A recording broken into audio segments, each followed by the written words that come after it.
All right, we are 1 minute away. I promise. We're gonna get going. 1 minute away. And now I'm actually streaming live on YouTube. Look at that. It all comes together eventually. Just got to be a little patient. But just really happy you guys have taken the time out of your Sunday to join me. Give me 30 more seconds, and we're gonna go live. And just so you guys know, even if you have to hop off for whatever reason, I believe on YouTube and on the Facebook page, this will be saved. So you can always go back and review it as well. So I hope that's helpful to you.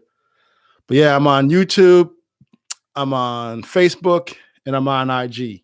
Now my camera though, for for Facebook and YouTube is straight ahead. So if you're on IG, I do apologize if I'm not looking straight at you.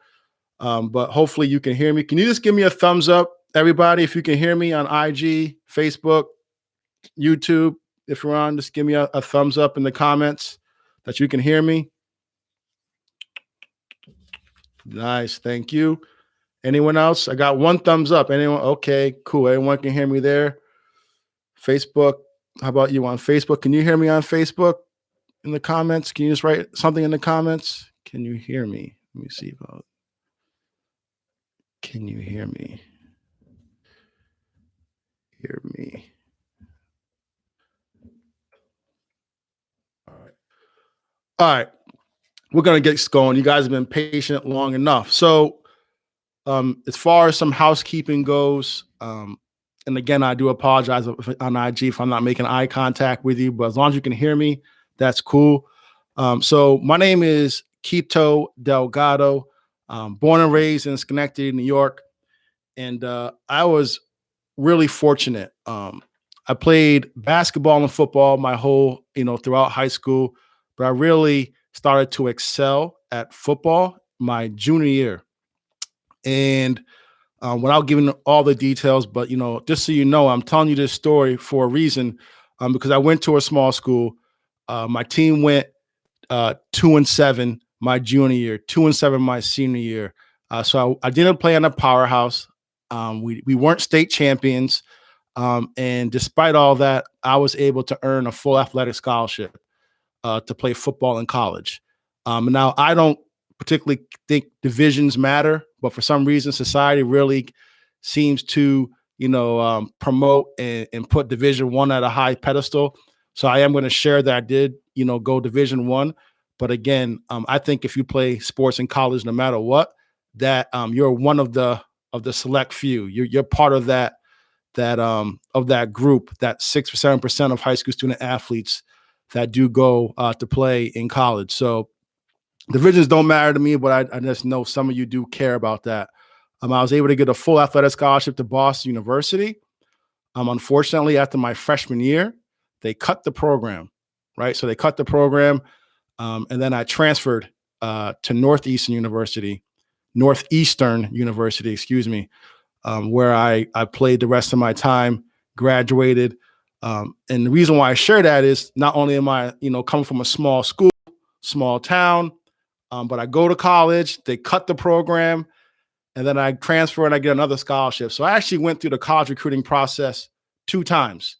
And I think that's just really important for me to share with you. And now I just really try to do my best to help, current student athletes and their parents avoid some of the many mistakes that even I made as a high school and a college athlete, recruit, I should say. Yes, it worked out for me. I did get 2 full athletic scholarships out of high school, and then when I transferred.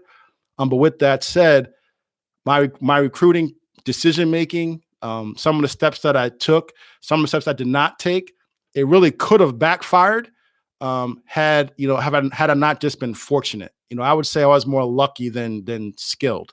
So really, I want to make sure I can help you, navigate this process without making expensive mistakes. But I also want to give you some strategies along the way that can hopefully, put you,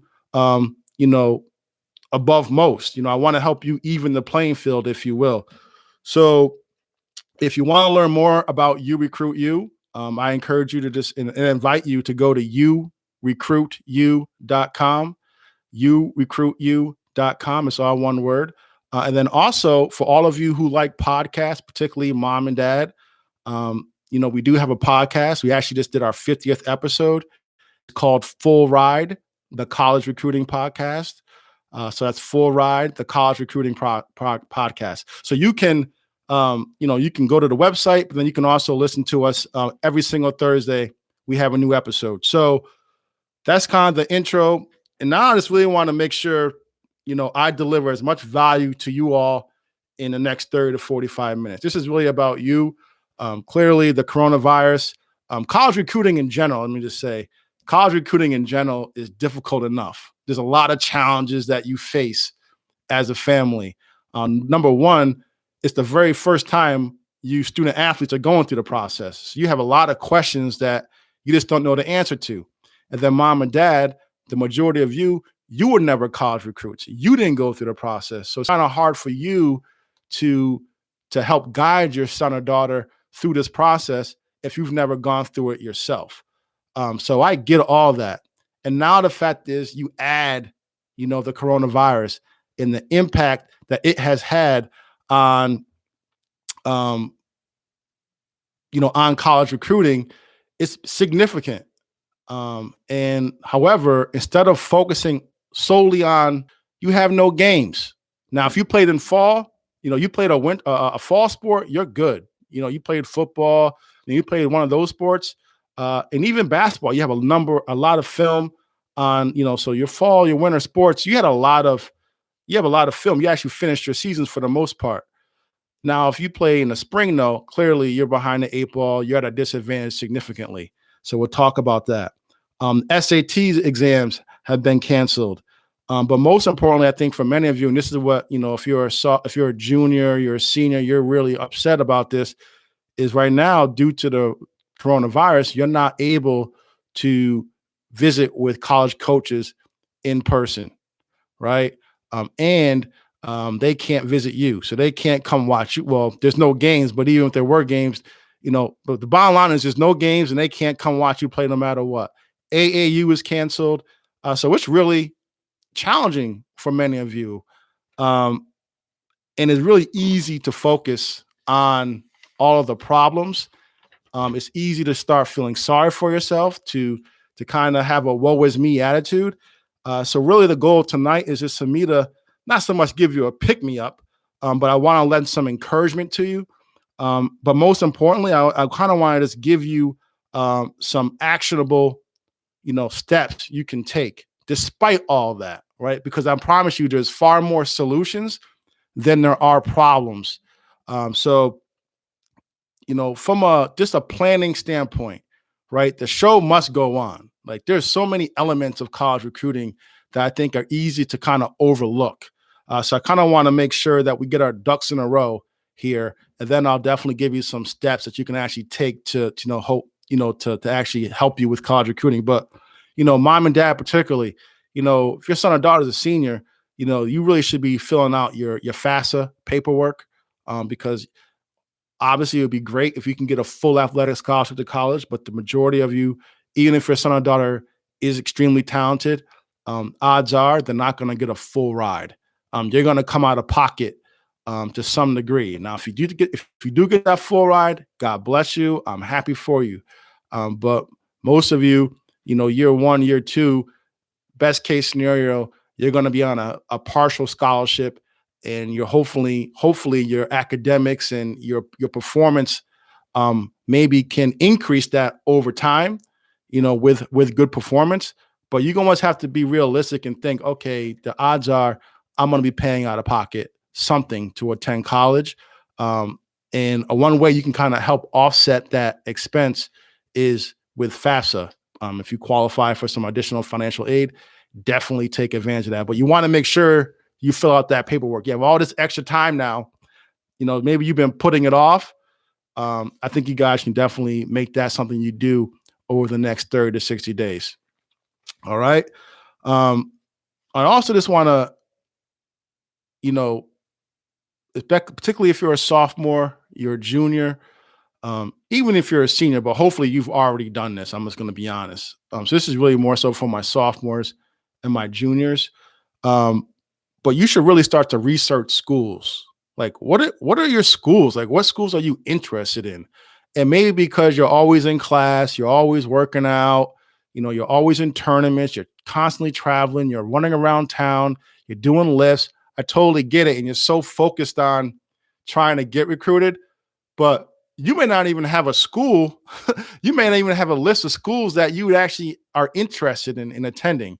I don't want to get too sidetracked, but I think many families make the mistake of only considering schools that consider them. Meaning, when I was in high school, you know, about 4 or 5 Division I programs reached out to me and were proactively recruiting me. About, I don't know, I'm not saying this to brag, but basically a lot of Division II, a lot of Division III schools were reaching out, but I wasn't really open to those schools. For whatever reason. I had my various reasons. But the point is, I only was offered by like 3 or 4 Division I schools, and those are the only ones that I considered. So again, it did work out for me, but just imagine if I was getting 5 Division I offers, if I had actually been proactive and reached out to more schools on my own, I could have had maybe 10 Division I offers, 15 Division I offers. But the way my mind worked was, oh, I can only consider the schools that are considering me, that are only recruiting me. Instead, I should have been recruiting myself to more schools and maybe created more opportunities for myself. And I'll get to that in a little bit, but I just kind of want to touch on that. But that's what I mean by, as you guys are sitting down as a family, start to imagine some of the schools that you want to attend based off of your ability and then also based off of your academic standing, right? So try to find that sweet spot. And there's a number of tools you can you can leverage, on the internet to help you try to do that. But so what's most important to you? Is it going to be how much money you get from a school? Is it distance from home? Is it the level that you want to play at? My point is, don't do it solely off of name recognition. Really try to do your best to research as many schools as possible. And then the beautiful thing about the internet is you can now, go to their websites, you can go to the sports page, and you can research, the names of the coaches, their phone numbers, their email addresses, and then literally just reach out to them. But again, I'll get to that in a second. So, but I really want you to just identify schools that you are interested in doing this for. Research them and then build a target list. Now, if you work with me one-on-one, and like when I do my coaching, because I work with families one-on-one to help them with this process, I always tell families to do at least 50 schools. And I always get the same reaction. 50 schools, that's a lot. It is a lot. But the reality is not every school is going to want you. Like you can have 10 schools, you can have 15 Division I schools. If you're a Division II talent reaching out to 15 Division I schools, guess what? You're going to have 0 offers, right? You're going to have 0 offers. So you have to create a big list, a big net of at least 50 schools. And you want to try to have as many schools from various levels. But honestly, I think you really want to make sure you kind of hone in on, the schools that are a best fit for you, and then only reach out to those schools. It does you no good to have a list of 50 target schools, but you can't get into any of them, or none of them is going to want you. You're going to be beating your head against a brick wall. So during this time, like I said, build your target list. I say aim for 50, but at the minimum, I want you to do 30 in the next 30 days. So research 30 schools in the next 30 days and add them to your target list. And here's a little tip, right? I'll share this with you. I use it a lot with the families I work with. So I think I want you to be really strategic about this. I don't want you to get burnt out during the process. So let's just say starting tomorrow, Monday, March 16th. So day 1, right? So day 1, I want you to do research one school only, simple, right? Add it to your target list, write the name of the coach down, his or her phone number, email address. That's it. One school It's simple, right? Now, day 2, I want you to do that for 2 schools, right? Day 3, do it for 3 schools. Day 4, do it for 4 schools. And then on the 5th day, do it for 5 schools. So day 1, 1 school. Day 2, 2 schools. 3, 3, 4, 4, 5, 5. Now on day 6, I want you to run it back. Do 5 schools again, right? On day 6. So day 6, 5 schools. Day 7, 4 schools.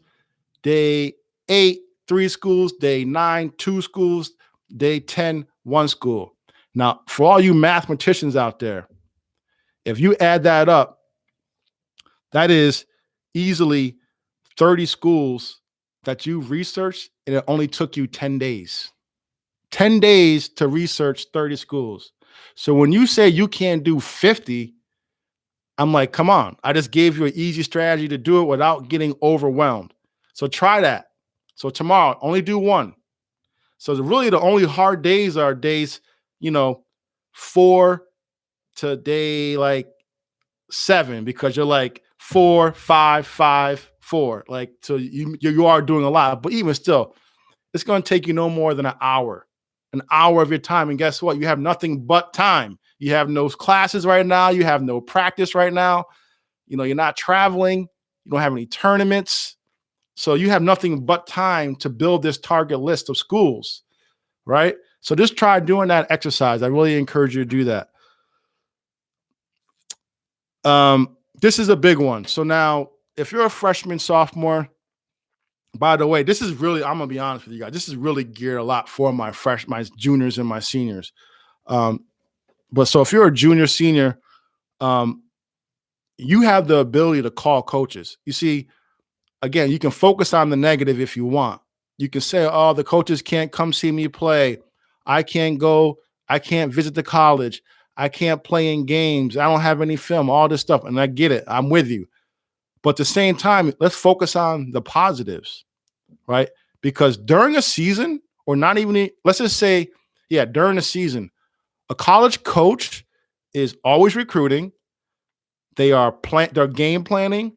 They have practices. They have meetings with the players. They have meetings with the coaches. They're traveling a lot. Well, now they're still doing stuff. Don't get me wrong, but they're not 80% of their normal duties. They're no longer doing right now, right? A lot of their duties, I'm not saying they're sitting there and hanging out, but they're not scheduling practices right now. They're not planning practices right now. They're not watching film as much. They may be watching some just because, I say this respectfully, they're lunatics and they're film rats, but I say that respectfully, but like a lot of the coaches do love watching film. But my point is, their day is a lot more open now than it normally would be. So you should be taking that to your advantage, using that to your advantage. So what I want you to do is pick up the phone and call the coaches. So you build out your target list of schools, right? In 10 days, you can have a list of 30 schools, right? You have their contact information, you have their phone number. And as juniors or seniors, you can pick up the phone and actually call a coach. I'm just going to say hi to some people on IG, but you can call the coaches right now if you like. Now you got to leave your comfort zone to make those calls, but you can actually call a coach, and there's a good chance they're going to pick up the phone because they have so much additional time on their hands. So I really want you to call these coaches during this quiet period. So you put together your list of target schools, and then you call the coaches. Same thing. Call one coach one day, 2, 3, 3, 4, 4, 5, 5, 5, 5, 4, 4, 3, 2, 1. Right? You just keep doing that, and that's how you build that momentum. You can call them, you can email them if you like. You can send them a direct message on Instagram and Twitter, and I'll get to that in a little bit. But there's so many things you can be doing to really engage with a college coach. Now I can't go over all the strategies in this limited time, but of things that I would say personally, if you want though, you can absolutely, send me a direct message on Instagram or on our Facebook page. You can also visit URECRUITU.com, and you can schedule a call with me, and then we can talk about next steps. But there are some strategies you want to do when you are talking to a coach. You don't want to say, "Hey, coach."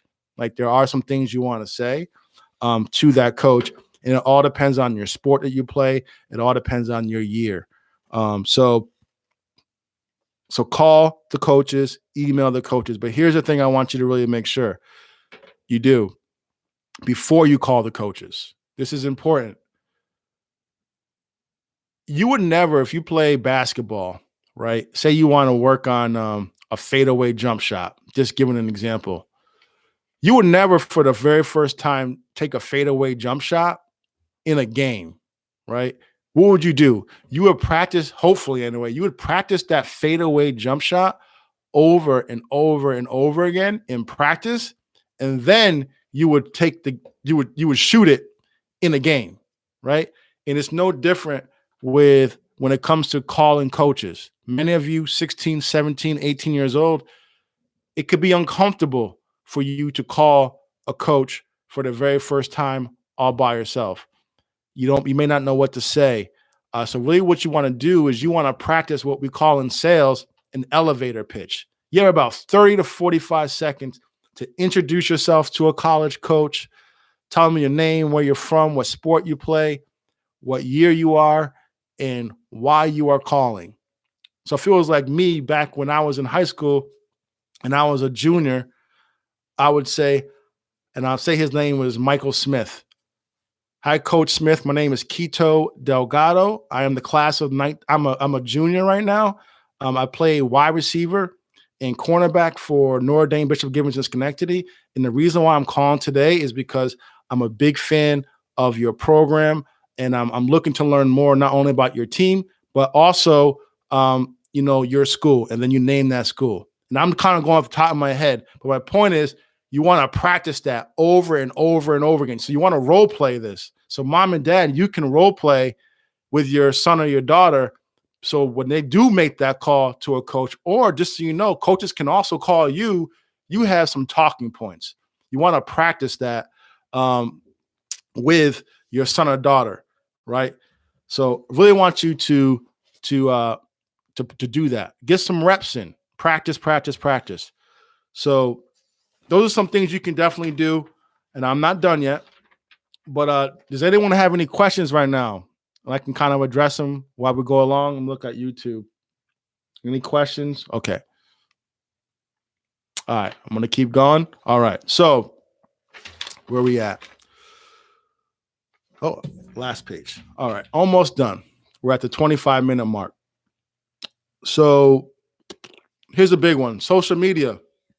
And a lot of you, I work with some families already, and I go to a number of, some of these pages, and I'll be honest, I can't even tell half of you are really interested in playing sports in college. Like, I don't understand that. It's like you go to your page, and I get it. You guys are your kids, you're having fun. No shade, right? There's no shade, no hate on my part, but you got to understand your friends right now, they are not your target audience. Your friends cannot give you a scholarship to college. They can't offer you an opportunity to play in college, right? Your friends are good. They can help you practice. They can be good teammates, right? You guys can go to the movies. You can go to dances together. But when it comes to social media, I think you guys need to be a little bit more intentional with what you guys are putting on there or what you're saying about yourselves. So if it's me, while you have all this extra time on your hands, all coaches for the most part are on Twitter. So at the bare minimum, you need to have a Twitter account, for sure. And I can almost do a whole session on just Twitter and managing that. But high level, use your legal name, right, for your username. Make sure you also Put your class, put your huddle link, put your GPA, your ACT, your SET test score, right? Put as much information in that bio as possible. But the bottom line is you want to make it clear that you are interested in playing sports in college. You are a recruit looking for opportunities. And I think many of you go to your pages and you can't tell. There's no action shots of you. There's no pictures of you performing. There's no videos of you performing. There's just nothing. I mean, you got a lot of fashion pictures, pictures with your family, which is cool, but at the end of the day, you're really not leveraging a platform that is free. I just want to give you a quick example. So I graduated in 1997. And what we had to do, and I'm not trying to sound like the old man, but what we had to do was I would have to, after all my games that my dad recorded, when you come home, he videotaped it on his shoulder, on a tripod. He videotaped it. We'd come home, and then after every game, I would splice up my top 3 or 4 plays. And I did that after every week. And then at the end of the year, I had to combine all of them. And then I had to mail out my footage to college coaches and hoped that they actually watched it. So now you have an amazing, so I'm glad you guys don't have to do that. I'm so happy that we now have technology. We have Twitter, we have IG, which I will certainly get to, and we have YouTube and Huddle. You have all these free resources at your disposal. And I don't care how many Twitter followers you have. That's not the point of it. The point is when a coach does finally discover you and they go to your page, they can see your resume right there for you. It's all right there. So I mentioned Twitter, but I am a fan of IG. I think if you had to choose one, I would pick Twitter, but I definitely think it's worthwhile to have both Twitter and Instagram for sure. And I think a big mistake many of you are also making is you literally just put up your Huddle link in your Twitter and your Instagram page. But then at the same time, you have, let's say you played football, right, this year, or basketball, whatever the sport is, you can apply it. But if you're a junior right now, or even a senior, and you played, a fall or winter sport, you have a ton of film. And even if you played sophomore year, you have film from last year. So you have all this film that you guys are sitting on and doing nothing with. So yes, you want to make that one Huddle link, that 1 2-minute, 3-minute, highlight reel. But what about all the other great plays you've made throughout the year?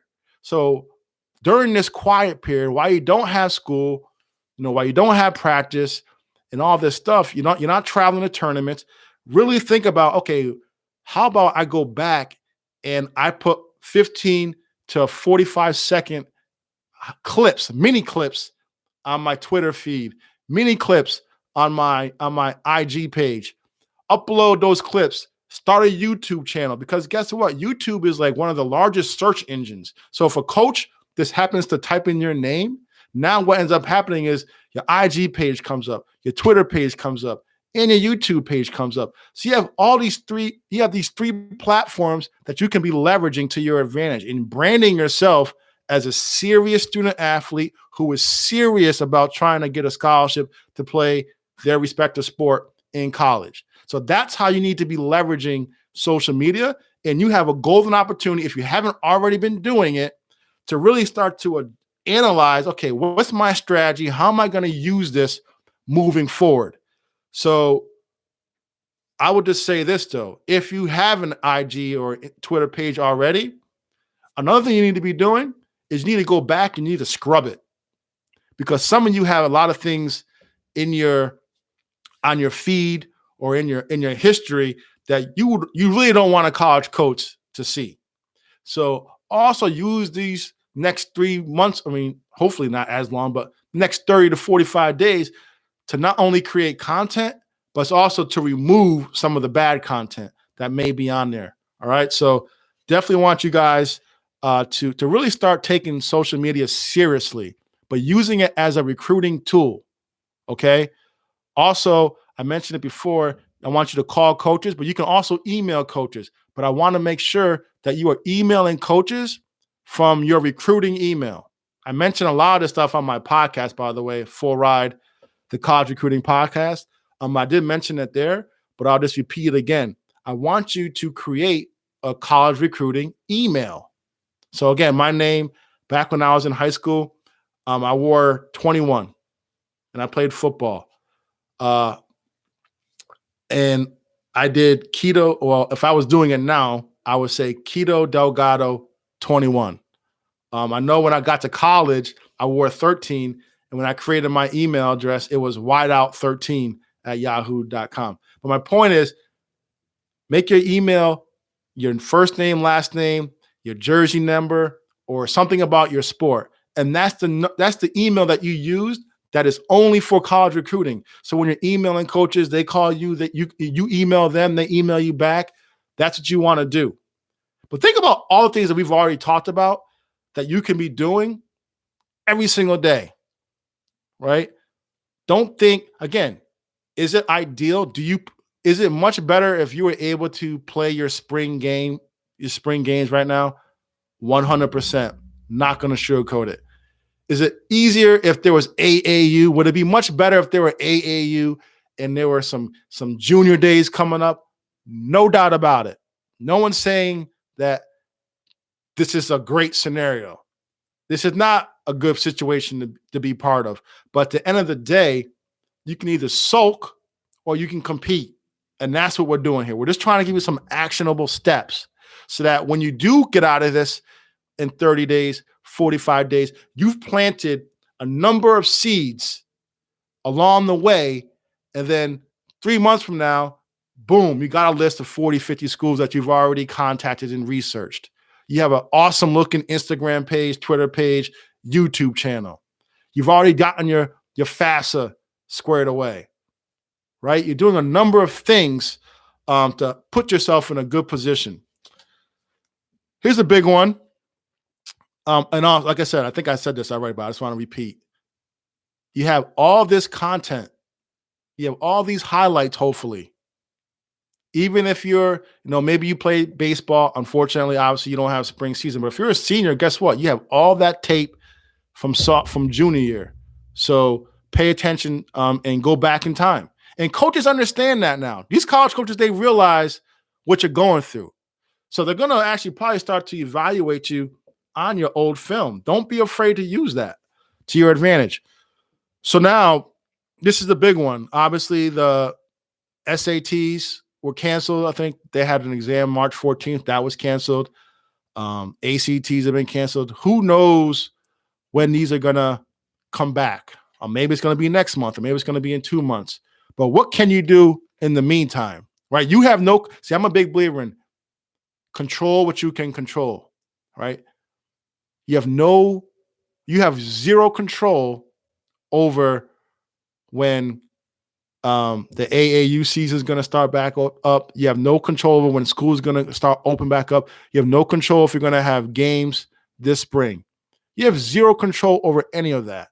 But what you do control are some of the things that I talked about already, but then also making sure that when it is time for you to take that SAT or ACT, you're prepared.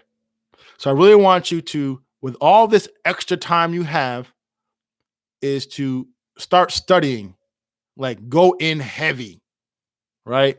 And there's so many different resources, whether it's hiring a tutor or whether it's taking these SAT or ACT prep courses online, whatever it is, make the investment financially, but also, with your time so that you can really crush your SAT and your ACT. Because here's the reality. I mentioned it earlier. Not all of you are going to get a full athletic scholarship, but guess what? You can also get academic money. Oh, there's this notion that it's one or the other. Oh, if it's an academic scholarship, I can't get an athletic scholarship. Or if it's an athletic scholarship, I can't get an academic. No, you can get both. So if a school offers you, $25,000 for athletics, and then the administration offers you, $15,000 due to your grades, now you have a $40,000 scholarship $25,000 from the athletic department, $15,000 from the administration, from academics. So I definitely your ability is important, but don't sleep on the importance of your grades and how they can really impact, the scholarship that you get. And speaking of grades, I think it goes without saying, use this quiet period to get locked in on the grades. Maybe you have some classes that you dropped the ball on. Need you to really, you know, to get, to recommit to your grades. And maybe you can do some extra assignments over the break, whatever it is, but really make sure you're doing everything possible to raise your grades. All right. We're almost done. So I talked about your grades, obviously, but don't forget, right? You guys are athletes, right? You guys are athletes. You have a game and you have to continue to work on your game. And I'm afraid that many of you have grown accustomed to only practicing when your coach has you practice, when you have your teammates with you. Well, guess what? If you're doing this whole, the social distancing the right way, you really shouldn't have a whole lot of contact with other people. So now it's up to you to motivate yourself.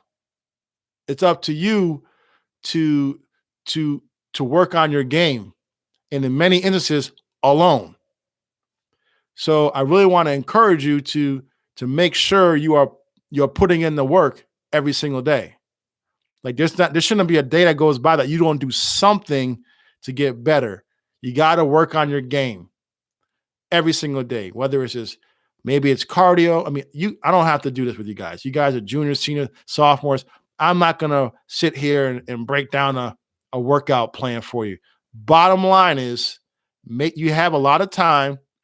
Make the time, make no excuses, and work on your game. Keep working on your game.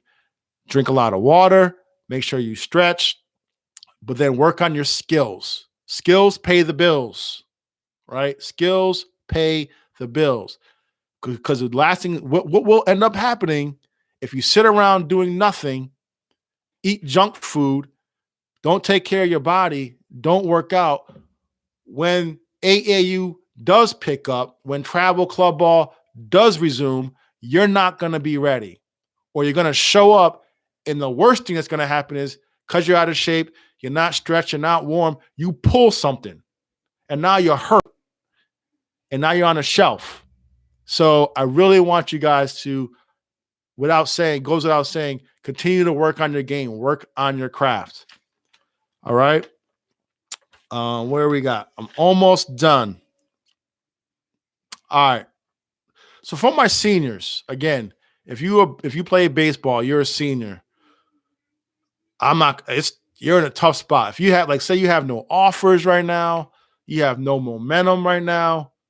I'm not saying give up on your dream, but clearly you are in a tough situation right now.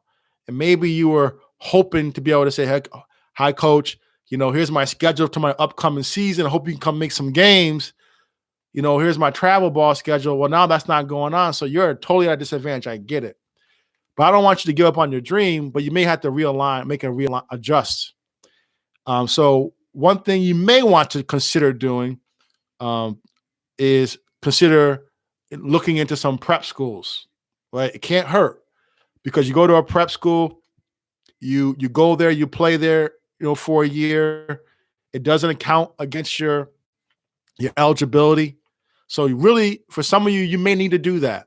Or also at the same time, consider some junior colleges. That's a great option. Even if this wasn't going on, I still think junior colleges are a great option. You go there, you get some financial assistance. You don't pay a whole lot of money. You get bigger, stronger, faster. You improve your grades if you got to work on your grades. So my point is, everything needs to be on the table, particularly if you are a senior and there's a good chance you're not going to be able to have your season. You have no offers. It's like, okay, what are you going to do? In addition to reaching out to college coaches, I think you should also, 4-year institutions, I really think you should give some consideration to JUCOs and prep schools. And then last but not least, I hope this has been helpful. We've been going 40 minutes. So I hope in this 40 minutes, you've gotten something out of this. If you're on IG, please just give me a thumbs up or a comment. Let me know this has been helpful to you in any way.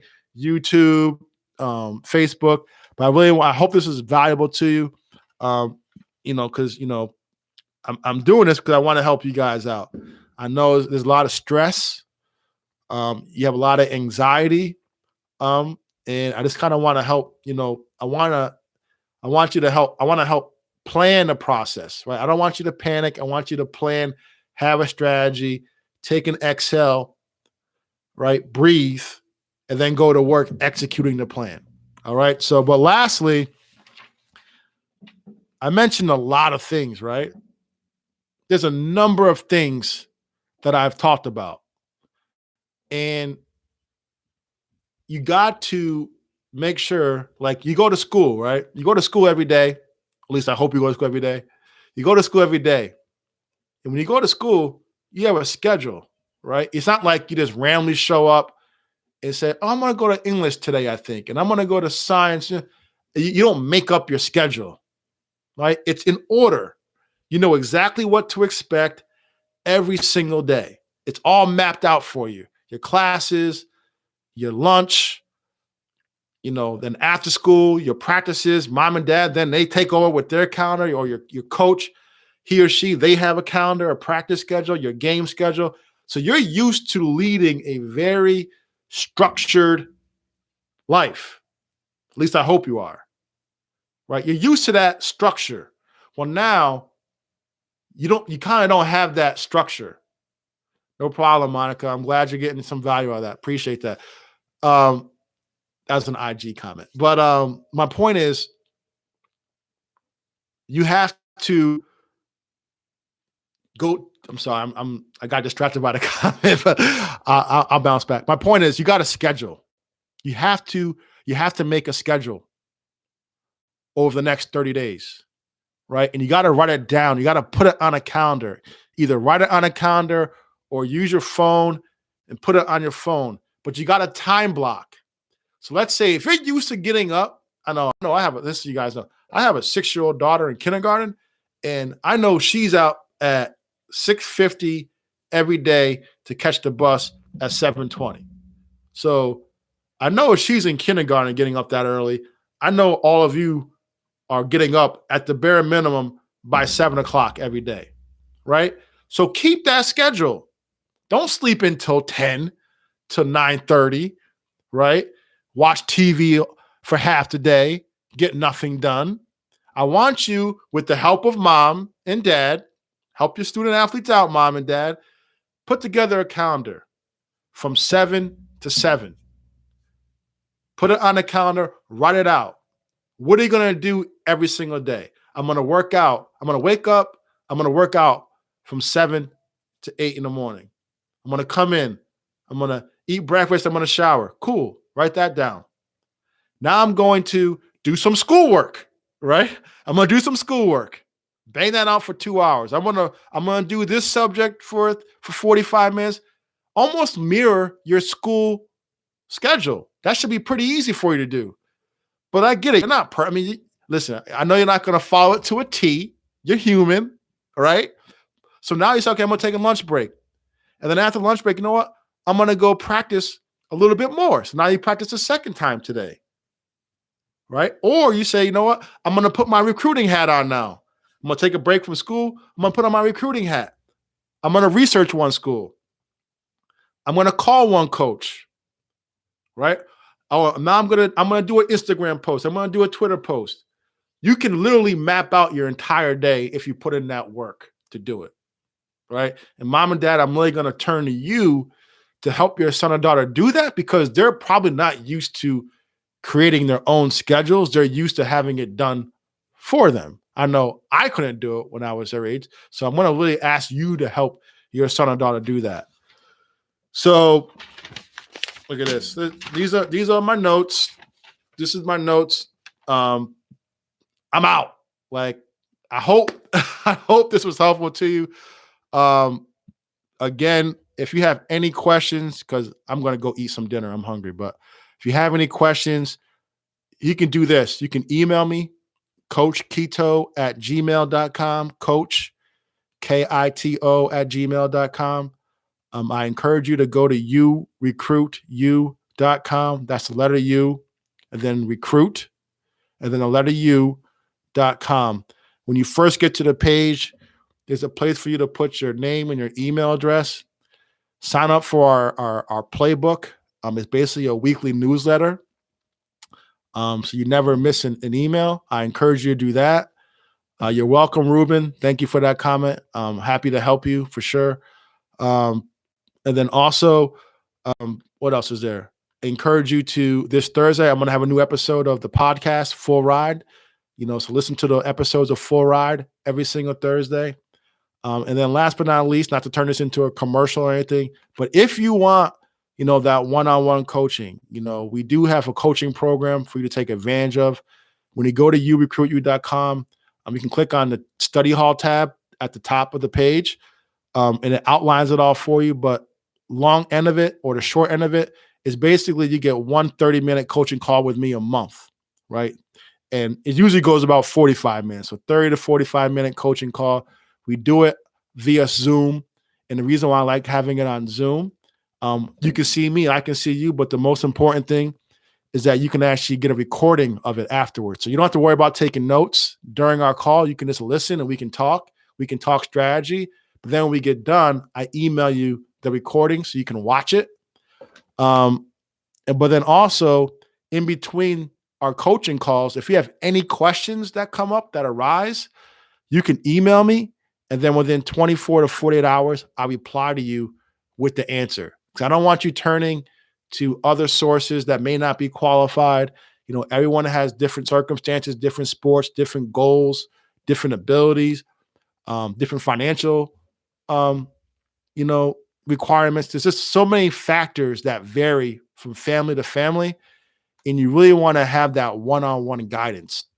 So if I could be of help to you in that way, again, URECRUITU.com, click on the study hall tab to learn more. But that's all I have tonight.